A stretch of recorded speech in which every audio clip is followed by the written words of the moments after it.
जी sir. आज आपको पता है कि जी हमने लेक्चर पढ़ना है इक्विलिब्रियम कांस्टेंट की प्रॉपर्टीज। लास्ट में से अगर कोई सवाल था किसी का तो वो कमेंट में लाजमी लिखें यार, कमेंट में लिखा करें और कोशिश कर लिया करें सब्सक्राइब करने की, आगे शेयर करने की। तो खैर हम पढ़ने लगे हैं characteristics of dynamic equilibrium. Characteristics पढ़ने लगे हैं डायनेमिक इक्विलिब्रियम की। आपको ये क्लियर कर दिया था कि केमिकल इक्विलिब्रियम जो है वो हमेशा डायनामिक होती है, तो उसकी प्रॉपर्टीज पढ़ने लगे हैं। तो इसको जरा मैट्रिक के लेवल पे पढ़ेंगे। प्रॉपर्टीज हो सकता है कि ज्यादा हो, लेकिन मैट्रिक के लेवल पे पढ़ेंगे। देखें ना, अगर इस फ्लास्क के अंदर एक रिएक्शन हो रहा है, फर्ज करें CaCO3 हो रहा है और उससे CaO बन रहा है और CO2 बन रहा है। ये दोनों सॉलिड है और ये गैस है।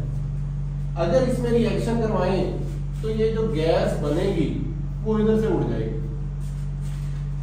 चूंकि ये गैस इधर से चली गई तो ये यहां पे नहीं है, ये एक चीज मौजूद है तो ये इसमें तब्दील नहीं हो सकती। तो पहली जो शर्त है इक्विलिब्रियम की वो ये है कि ये एक बंद सिस्टम होना चाहिए, क्लोज्ड सिस्टम। इक्विलिब्रियम जो है वो हमेशा क्लोज सिस्टम में हासिल होती है। हमेशा किसमें हासिल होती है? Closed system. तो इसको लिख लेते हैं कि equilibrium is always achievable in closed system, कि ये सिर्फ और सिर्फ क्लोज्ड सिस्टम में हासिल होती है। क्लोज्ड सिस्टम की डेफिनेशन कर लेते हैं, जिसमें कोई भी मैटर ना एंटर हो सके ना एग्जिट हो सके। ये सिर्फ मैटर की बात हो रही है, एनर्जी की नहीं हो रही। अगर कोई ऐसे सिस्टम भी होते हैं जिसमें एनर्जी भी बाहर ना जाए, वो आइसोलेटेड सिस्टम्स भी होते हैं, ठीक है, जिसमें हम एनर्जी की भी बात करते हैं, तो ये क्लोज सिस्टम है। अगर हम दूसरी बात करें, इसी रिएक्शन को लिखते हैं। इस रिएक्शन में ये वाला रिएक्टेंट था और ये वाली चीज प्रोडक्ट थी। तो अगर इस तरह करें कि CaO और CO2 इन दोनों का रिएक्शन करवाएं और ये बनाएं, यानी कि ऊपर वाला रिएक्शन उलट कर दें, रिएक्शन ऊपर वाला है उसको उलट कर दिए, तो फिर भी इक्विलिब्रियम हासिल हो जाएगी। यानी कि ये दोनों तरीकों से हासिल हो सकती है, आया कि वो रिएक्टेंट से शुरू कर लें या प्रोडक्ट से। Equilibrium can be achieved by both ways. कौन कौन से ways? i.e. Starting from reactants and products. तो रिएक्टेंट्स और प्रोडक्ट्स जिधर से मर्जी शुरू कर ले, इक्विलिब्रियम लाजमी आएगी। Is that clear? आगे देखें जरा कि इक्विलिब्रियम अगर अचीव हो जाए तो ये हरगिज़ जरूरी नहीं है कि जब इक्विलिब्रियम अचीव हो गई है वो वैसे ही रहेगी। ये भी हो सकता है कि हम इक्विलिब्रियम को डिस्टर्ब करें। अब इक्विलिब्रियम को कैसे डिस्टर्ब कर सकते हैं? आपको पता है कि कोई रिएक्शन अगर इक्विलिब्रियम में है उसकी कुछ कंडीशंस होती हैं। रिएक्शंस की कंडीशन मैं इधर लिख देता हूं कि रिएक्शन की जो कंडीशंस हैं वो होती है टेम्परेचर, प्रेशर, वॉल्यूम, कंसेंट्रेशन, ये वाले फैक्टर्स, पीएच भी होती है। तो इक्विलिब्रियम कोई भी आप कंडीशन चेंज करें, इक्विलिब्रियम चेंज होके रीएस्टैब्लिश हो जाएगी।